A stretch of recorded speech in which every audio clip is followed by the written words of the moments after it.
Hello students, this video will be about the morphology of Golgi apparatus. So, morphology of Golgi apparatus की अगर बात की जाए that is similar in both plant as well as animals. दोनों के अंदर ही आपको इनकी स्ट्रक्चर जो है वो कैसे मिलेगी, सिमिलर मिलेगी. But sometimes this shows pleomorphic means कि वेरियस टाइप जो है अपनी सेल का जो स्ट्रक्चर है उसको दूसरी सेल के अकॉर्डिंग चेंज करेगा. प्लेयोमॉर्फिक यहाँ पर स्ट्रक्चर हो सकता है.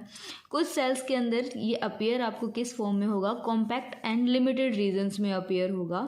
जैसे कि आप लोकलाइज की बात करें, फिक्स्ड पोजीशन है, एक लिमिटेड पोजीशन है जहाँ पर वो क्या है आपका फिक्स्ड एक स्पेस के अंदर है, तो लिमिटेड होंगे, कॉम्पैक्ट स्ट्रक्चर के अंदर होंगे. जबकि हम किसी दूसरे में बात करें जैसा कि स्प्रेड आउट हो सकता है एज रेटिकुलेट. ठीक है, रेटिकुलेट जैसे ER की स्ट्रक्चर अगर आप लोगों को ध्यान हो, रेटिकुलेट या फिर आप वेनेशन में बात कर सकते हैं. लीफ के वेनेशन में रेटिकुलेट टाइप आपने पढ़ा होगा, तो उस तरीके से भी इनका नेटवर्क जो है वो स्प्रेड आउट हो सकता है, जैसा कि आप डिक्टियोसोम के अंदर बात कर सकते हैं और इन डिफ्यूज फॉर्म की आप बात कर सकते हैं. तो यहाँ पर जब मोर्फोलॉजी की बात की जाए तो basically it consist of 3 basic components. First will be your cisterna, second will be tubules and vesicles. तो अब हम यहाँ बात करेंगे गोल्जी apparatus के सभी पार्ट्स के बारे में, कंपोनेंट्स के बारे में. तो first will be about cisterna. Cisterna is a singular form and cisternae will be your plural form. तो अभी हम यहाँ पर बात करते हैं. Numerous cisterna are associated with each other. बहुत सारे आपको सिस्टर्ना जो है एक दूसरे से कनेक्टेड फॉर्म में मिलेंगे and appear in a stack like aggregation called dictyosomes. ठीक है, this group of dictyosome make the cells Golgi apparatus. अब यहाँ पर आपको क्या देखने को मिल रहा है, जैसे कि इस तरीके से ये गोल्जी apparatus है, तो ये जो रीजन है ये आपके क्या हो जाएंगे, सिस्टर्ना रीजन हो जाएंगे और ये एक दूसरे से कनेक्टेड रहेंगे. तो इन कनेक्टेड रीजन्स को हमने यहाँ पर क्या कह दिया, स्टैक लाइक रीजन इन्होंने बना लिया है. तो ये क्या हो जाएंगे आपके डिक्टियोसोम्स और इसी को ही हम यहाँ पर क्या कह देते हैं, गोल्जी apparatus. और इन्हीं रीजन्स के सराउंडिंग में आपके वेसिकल्स एंड ट्यूब्यूल्स प्रेजेंट रहेंगे. तो ये आपके सिस्टर्ना जो है बहुत सारे नंबर्स में हो सकते हैं. तो अब हम इनकी सिर्फ सिंगुलर स्ट्रक्चर के बारे में भी हम बात कर रहे हैं. तो जो फर्स्टली आपका रीजन रहेंगे, ये जो सिस्टर्ना है these are central flattened plate like close compartment. यहाँ पर आप देख सकते हैं प्लेट लाइक इनका कंपार्टमेंट है. ठीक है, तो इनकी जो स्ट्रक्चर है वो प्लेट लाइक है. हेल्ड इन पैरेलल बंडल, देख सकते हैं आप पैरेलली एक दूसरे के साथ ये प्रेजेंट हैं. एंड अब वन अबोव द अदर, तो ये एक दूसरे के ऊपर लाई कर रहे हैं. एक यहाँ है, सेकंड इधर, तो वन अबोव द सेकंड यहाँ पर अबोव अदर के ऊपर लाई करने लग रहे हैं. अब नेक्स्ट अगर बात की जाए तो जो एक स्टैक है आपका सिस्टर्ना का, वो सेपरेटेड होता है ऑलमोस्ट 500 to 1000 नैनोमीटर स्पेस से. जैसे आपका एक सिस्टर्ना यहाँ है, सेकंड यहाँ है, ये आपका एक स्टैक हो गया. सेम ऐसे ही यहाँ पर सेकंड स्टेप रहेगा, तो उनके बीच में जो गैप रहेगा वो आपका ऑलमोस्ट 500 to 1000 नैनोमीटर का गैप आपको देखने को मिलेगा. थिकनेस ऑफ गोल्जी apparatus की अगर बात की जाए दैट इज 7.5 नैनोमीटर. मतलब इसकी थिकनेस की आप बात करें गोल्जी apparatus के कंप्लीट की, तो ये थिकनेस आपको 7.5 नैनोमीटर की मिलेगी. एंड ऑलमोस्ट आपको 2 सिस्टर्नाज के बीच में, one cisterna will be this and second will be this, इन दोनों के जो बीच का जो गैप आपको देखने को मिलेगा वो ऑलमोस्ट 50 to 70 नैनोमीटर होगा. ठीक है, इन दोनों के बीच का गैप 50 to 70. वहीं एक स्टैक आपका यहाँ है, दूसरा स्टैक आपका यहाँ है, तो उन दोनों के बीच में जो गैप होगा वो 500 to 1000 तक जा सकता है. ठीक है, तो यहाँ पर इस तरीके से स्ट्रक्चर रहेंगे आपके. नेक्स्ट अगर बात करते हैं तो यहाँ पर आपके rod like fibres and filaments present रहेंगे. इन स्ट्रक्चर के बीच में यहाँ पर आपको रोड जैसी स्ट्रक्चर, ये सेंटर में आपको रोड जैसे रहेंगे. ये जो आपके स्ट्रक्चर देख रहे हैं सिस्टर्ना के, ये फाइबर्स एंड फिलामेंटस स्ट्रक्चर जो है यहाँ पर प्रेजेंट रहेंगे. अब हम बात कर रहे हैं यहाँ पर जो सिस्टर्ना है ये पोलैरिटी शो करेगा. पोलैरिटी इन द सेंस कि यहाँ पर आपको पॉजिटिव नेगेटिव पोल्स या डिफरेंट पोल्स आपको देखने को मिलेंगे. तो अभी हम यहाँ पर बात करते हैं, तो जो आपका पोलैरिटी की बात करें सिस्टर्ना की, तो यहाँ पर आपको क्या देखने को मिलता है कि एक रीज़न आपका यहाँ पर क्या रहेगा, cis, and second will be your trans face. ठीक है, तो डिफरेंट फेसेस की वजह से इनका यहाँ पर जो सिस्टर्ना है वो आपकी पोलैरिटी शो करता है. The margin of each cisterna are gently curved so that the curved dictosomes is present and Golgi apparatus is bow like appearance। तो यहाँ पर आपको धनुष जैसी स्ट्रक्चर जो है इस तरीके से ये सेंटर से जेंटली थोड़ा सा बेंड रहेगा और बैंड होने की वजह से ही ये जो स्ट्रक्चर है यहाँ सिस्टर्ना की आपको बो लाइक अपीयर होती है। तो सिस्टर्ना जो of the complex and of the dictyosome comprise proximal forming और सिस फेस। जैसा कि अभी मैंने बताया कि यहाँ पोलरिटी का मीनिंग ही क्या है कि जो गोल्जी है वो आपके टू फेस शो करेगा। अब टू फेस की जब बात कर ली है तो टू फेसेस में आपका एक रीजन क्या रहेगा, एक फेस आपका क्या रहेगा सिस एंड सेकंड फेस आपका क्या रहेगा ट्रांस। तो जो रीजन आपका यहाँ पर सिस रहेगा वो मतलब एक आपको सिस्टर्ना के पहले बोलैक स्ट्रक्चर अपीयर होगी और जो रीजन आपका कॉम्प्लेक्स रहे region complex shape convex shape में रहेगा वो रीजन आपका कौन सा हो जाएगा सिस। ठीक है, सिस फेस को ही आप क्या कह रहे हैं प्रोक्सिमल और सिस फेस को ही आप क्या कह रहे हैं फॉर्मिंग फेस कह रहे हैं।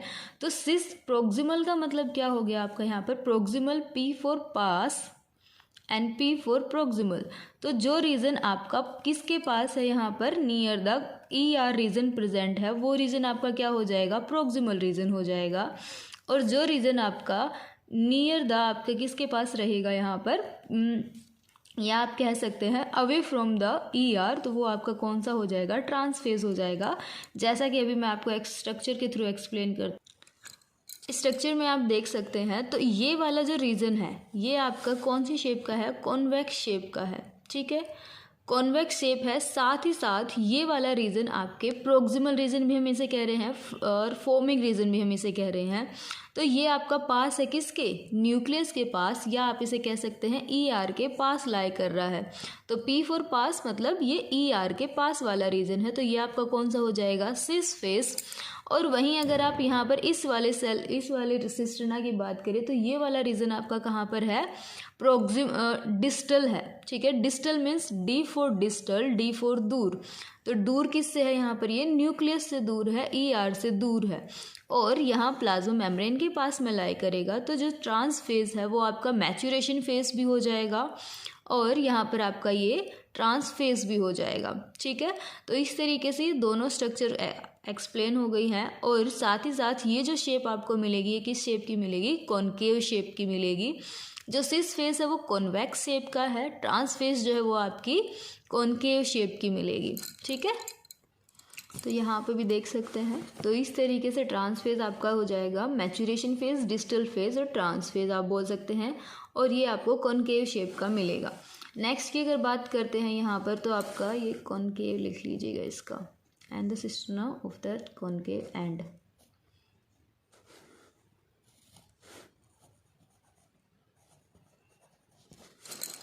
ठीक है, नेक्स्ट की अगर आप बात कर रहे हैं तो फॉर्मिंग और cis face of Golgi located towards the ER जो कि अभी हम एक्सप्लेन कर सके हैं। मैच्योरेटिंग और ट्रांस फेज जो है आपके प्लाज्मा मेम्ब्रेन के पास रहेगा या आप कह सकते हैं अवे फ्रॉम द ईआर रहेगा। अब हम बात करते हैं कि जो यहाँ पर आपके प्रोटीन्स बनेंगे न्यूक्लियस के इनसाइड में आपका ट्रांसक्रिप्शन होगा और फिर ट्रांसलेशन साइटोप्लाज्म में, तो वो जो प्रोटीन आपके बनेंगे उन प्रोटीन का ट्रांसपोर्ट कैसे होगा, लिपिड्स का ट्रांसपोर्ट कैसे होगा गोल्जी बॉडी से होते हुए। तो उसके लिए हम यहाँ पर अभी दो मॉडल को एक्सप्लेन करेंगे कि जो सिस्टर्ना है वही उन प्रोटीन्स को पास ऑन करते हैं। जैसे कि अभी हम स्ट्रक्चर दिखाते हैं आप, जैसे कि यहाँ इस न्यूक्लियस के इनसाइड में कुछ प्रोटीन्स आपके फॉर्म हुए, राइट, लिपिड एंड प्रोटीन्स हैं। ये आपके पास ऑन हो गए ईआर से और ईआर से फिर इनको पास ऑन कहाँ होना है गोल्जी एपरेटस में पास ऑन होना है। तो गोल्जी एपरेटस में कैसे पास होंगे, किस तरीके से वो पास हो रहे हैं, तो उस रिगार्डिंग आपके दो मॉडल दिए गए हैं कि जो प्रोटीन आपका यहाँ बना क्या वो यहाँ पर आपके वेसिकल की फॉर्मेशन करेगा ईआर से और वो वेसिकल फिर आपके इनके साथ सिस्टर्ना के साथ फ्यूज़ करेंगे। देन वो आपके सिस फेज से मिड फेज में, मिड फेज से आपके ट्रांस फेज में जाएंगे, वहाँ पर वो मैच्योर होके फिर फाइनली प्रोटीन को नेक्स्ट बॉडी में ट्रांसपोर्ट करेंगे। लाइक आपकी वेसिकल भी हो सकती है या फिर आपके लाइसोसोम हो सकते हैं या प्लाज्मा मेम्ब्रेन हो सकती है। तो यहाँ पर आपका जो ट्रांस फेज है वो सारे के सारे इन्वॉल्व हुए, मैच्योरेशन आपका ट्रांस फेज के अंदर हुआ, सारे जो सिस्टर्ना है वो इन्वॉल्व हुए, मतलब इनका लोकलाइजेशन हुआ, या फिर आपके जो सिस्टर्ना है वो वहीं की वहीं रहेंगे, एक वेसिकल्स जो है वही आपके पास ऑन होती रहेगी, किस तरीके से उनका ट्रांसपोर्ट होना है नेक्स्ट सेल ऑर्गेनेली के पास, तो उसके बारे में यहाँ पर हम अभी डिस्कस करेंगे। ठीक, तो यहाँ अभी देख सकते हैं 2 मॉडल रहेंगे, 2 models will be explain the transport of lipid and protein. तो first will be your vesicular transport model. तो यहाँ पर सबसे पहले जो है आइडिया किसके ऊपर बेस हो रखा है कि जो आपकी प्रोटीन रहेंगे वो बर्ड ऑफ हो जाएंगे, ठीक है, ER से बर्ड ऑफ होंगे, बर्ड ऑफ होने के बाद वो सिस्टर्ना के साथ फ्यूज़ करेंगे और फिर मूव करते हुए जाएंगे वन सिस्टर्ना टू नेक्स्ट, मतलब कि पहले cis cisterna, then mid cisterna and then trans cisterna. तो इस तरीके से यहाँ पर सिस्टर्ना का इन्वॉल्वमेंट रहेगा। तो budding vesicle can also be use to transport molecules back to the ER। अब ये जो आपका बर्ड अराइज हुआ यहाँ पर ER से, ये इन गोल्जी एपरेटस से होते हुए बैक टू ER भी जा सकता है। तो दोनों मतलब कि बाई डायरेक्शनल यहाँ पर मूवमेंट हो सकता है प्रोटीन्स एंड लिपिड्स का। तो इस तरीके से हमने यहाँ पर क्या देखा कि जो आपकी यहाँ पर सिस्टर्ना है वो कैसे हैं, स्टेशनरी हैं। स्टेशनरी इन द सेंस कि ये अपनी पोजीशन पर है, सिर्फ जो वेसिकल अराइज हुई है वही वेसिकल आपकी मूव कर रही है one cisterna to next cisterna, ठीक है। नेक्स्ट जो आपका मॉडल है वो क्या है आपका सिस्टर्ना मैच्योरेशन मॉडल, कि सिस्टर्ना जो है वो मैच्योर होगी, बाकी चीज़ें कुछ आपकी मूव नहीं करेंगी। तो इस मॉडल के अंदर जो सिस्टर्ना है वो आपकी कैसी होंगी, डायनेमिक होंगी, मीन्स अपना जो शेप है वो चेंज करेंगे मैच्योर होने के लिए। तो यहाँ पर इनका मूवमेंट होता है, ये स्टेशनरी नहीं होंगी। तो इससे हमें क्या पता चल रहा है कि सिस्टर्ना मूव फॉरवर्ड। अब यहाँ पर जो सिस सिस्टर्ना है, ठीक है, सिस सिस्टर्ना ही खुद आगे की तरफ मूव कर जाएगी और ट्रांस मैच्योरेशन मतलब कि मैच्योर हो जाएगी ट्रांस सिस्टर्ना के अंदर। कोई यहाँ पर इन्वॉल्वमेंट नहीं हुआ मिड एंड ट्रांस का, खुद जो ये बॉडी थी वो खुद ही यहाँ पर क्या हो गई है, मैच्योर हो गई है, मतलब कि कन्वर्ट हो गई है ट्रांस के अंदर, ठीक है। तो इस तरीके से यहाँ पर आपके जो है ट्रांसपोर्ट होगा लिपिड एंड प्रोटीन का।